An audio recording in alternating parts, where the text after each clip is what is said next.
Olá, meus amigos, tudo bem? Bem-vindos ao nosso momento de história, em que vamos aprender muito quando falamos de República Velha.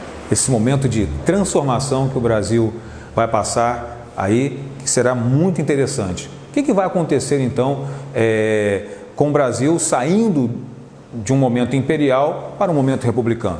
Bem, meus amigos, vocês já viram que no segundo reinado, Dom Pedro vai enfrentar alguns momentos de desgaste e, claro, também oposição ao seu governo. Tá? Haverá setores descontentes por inúmeras razões, como, por exemplo, a Igreja Católica, os militares e os grandes proprietários de terra. A partir dos militares, nós teremos, então, a saída de Dom Pedro II, a retirada de Dom Pedro II do poder e os militares assumindo o poder com o chamado republicanismo, a república, tá? O presidencialismo, como nós temos hoje. Nós temos o presidente da República. Então, a partir daí, de 1889, em especial 15 de novembro, nós teremos o chamado republicanismo sendo implantado no Brasil. A partir daí, uma república militar, claro, com influência positivista. Lembrando a vocês que esse contexto histórico é conhecido como a República da Espada, onde os militares vão estar consolidando esse momento da República no Brasil. Interessante, meus amigos, a gente poder observar que é uma república que começa aí com o Marechal Deodoro da Fonseca como primeiro presidente, o Marechal Floriano Peixoto como vice-presidente, e aí teremos uma república militar. Por isso, República da Espada, obviamente. Nesse momento tão diferente da nossa história, tá? Nós teremos aí a primeira Constituição republicana. Essa Constituição que vai prever aí o presidencialismo, tá? Vai também ter a questão do federalismo, onde os estados vão ter autonomia até mesmo de conseguir empréstimos externos, tá? Uma autonomia que não foi tão mais extensiva, porque os principais impostos eram direcionados ao governo federal.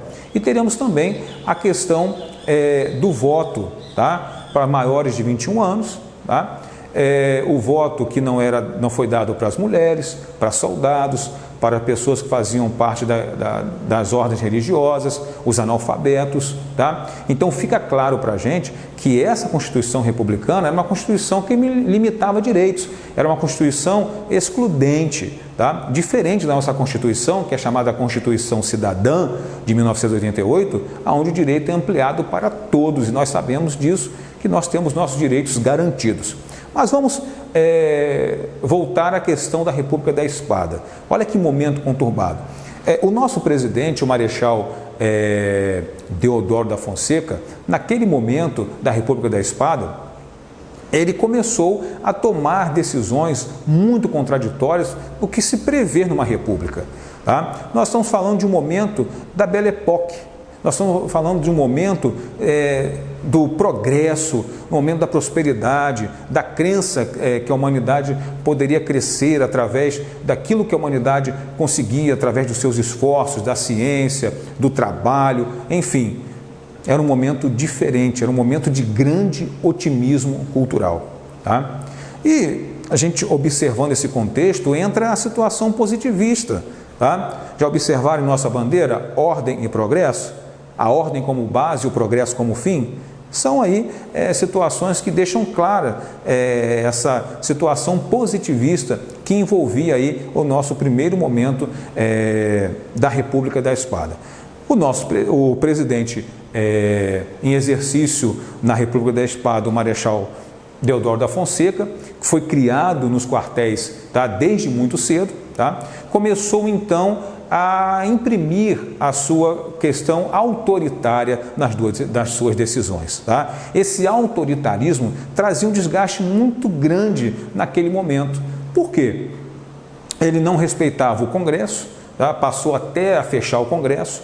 Foi um governo que entrou numa situação de grave crise econômica através do encilhamento, e o Marechal Deodoro da Fonseca foi perdendo forças, tá? Devido à oposição ao seu governo, devido à questão da sua instabilidade política, do seu autoritarismo, e aí ele vai chegar à conclusão que sem apoio, tá? E sem clima para governar o Brasil, ele acaba fazendo o quê? Renunciando nesse primeiro momento. Aí fica uma situação muito complicada, porque agora temos o vice para assumir, a República começa com uma renúncia de um presidente e é através do Marechal Floriano Peixoto que nós temos aí o fechamento e a consolidação dessa República. Por quê? É ele que vai conduzir os passos para que a República tenha o seu momento de continuidade até chegarmos à chamada política oligarca. O Marechal Floriano Peixoto, ele vai governar de uma forma também autoritária, ele vai enfrentar os opositores dele, tá? Mandando até prender, perseguindo aqueles que eram contra o seu governo e vai até resistir, até revoltas que aconteceram de maiores proporções advindos da Marinha, por exemplo, e vai conseguir se consolidar. Para isso também ele teve apoio do Partido Republicano Paulista. Tá? Os cafeicultores começaram a observar que aquele momento era o momento dos militares, mas que futuramente eles dando o apoio ali ao Marechal Floriano Peixoto, eles conseguiriam chegar ao poder, como vai acontecer a partir do fim da República da Espada em 1894. Aí nós teremos a chamada República da Oligarquia com o fim do mandato do Floriano Peixoto. Esse momento é o momento onde entra justamente a figura dos cafeicultores na situação política do Brasil. É o que chamamos das oligarquias. As oligarquias serão distribuídas aí em várias partes do Brasil, tá? Essas oligarquias têm um peso muito grande para a situação política, para a formação do poder e, claro, teremos através de Prudente de Moraes o início dessa oligarquia latifundiária realmente chegando ao poder. E a partir daí teremos uma sucessão de presidentes que vão estar fazendo parte dessas oligarquias e vamos ver no âmbito estadual, municipal e daí em diante. Não podemos deixar de analisar a figura do coronel, tá? O chamado coronelismo. O coronelismo tem um peso muito importante nesse momento dessa república oligárquica. Por quê? O coronel ele vai ter uma grande influência social, uma grande influência econômica e, claro, uma grande influência política. Tá? É ele que vai ter um poder na cidade, é ele que vai ter um poder aonde nós chamamos de currais eleitorais. Tá? Isso vai influenciar muito nas questões do clientelismo, até porque a maioria da população do Brasil vive no campo, tá? E não tem acesso à educação, à saúde, a saneamento básico. Tá? E aí o que acontece? É nesse momento em que a figura do coronel passa a, de alguma maneira, suprir as necessidades dessas pessoas, trazendo o que nós chamamos de clientelismo, a dependência da população do coronel, dos favores políticos, daqueles benefícios que ele trazia para aquela população. Tá? E através dessa análise do coronelismo, desse poder do clientelismo, isso vai afetar diretamente nas questões eleitorais. Claro, de que maneira? Observem aqui, nós temos chamado voto de cabresto. Tá? Esse voto de cabresto é realmente uma situação em que o controle político ele é muito forte, tá? Ou seja, usando da fraude, da violência, tá? Do controle dos cidadãos, o voto era aberto, então a pessoa votava, mas o coronel sabia em que ela votava, pessoas que eram falecidas apareciam como votantes, se votavam uma mesma pessoa mais de uma vez, então um sistema fraudulento, um sistema controlado pelo coronelismo fazia que as vitórias nas urnas eram inevitáveis e assim se conseguia claramente essa formação do poder muito grande aí nessas oligarquias. Bem, detalhe a gente observar, tá, que teremos a chamada política dos governadores, que é algo importante nessa política das oligarquias. Por quê? O que vai acontecer? Teremos aqui os coronéis, tá? O governo estadual e o governo federal. Esse processo aqui de alianças é um processo que consolida o poder na República Velha, na República das Oligarquias. Por quê? Temos aqui os coronéis, tá? Que com seus currais eleitorais geram votos para o governador, tá? O governador se apoiando também do seu poder e também da aliança com os coronéis, eles também vão gerar votos que vão eleger ali o presidente da República. E aí é uma troca, né, de favores, tá? O apoio político e financeiro do governo federal aos governadores e as verbas e benefícios também chegando aos coronéis. Observem que isso aqui gera um fechamento, tá, muito interessante desse núcleo do poder na República Velha.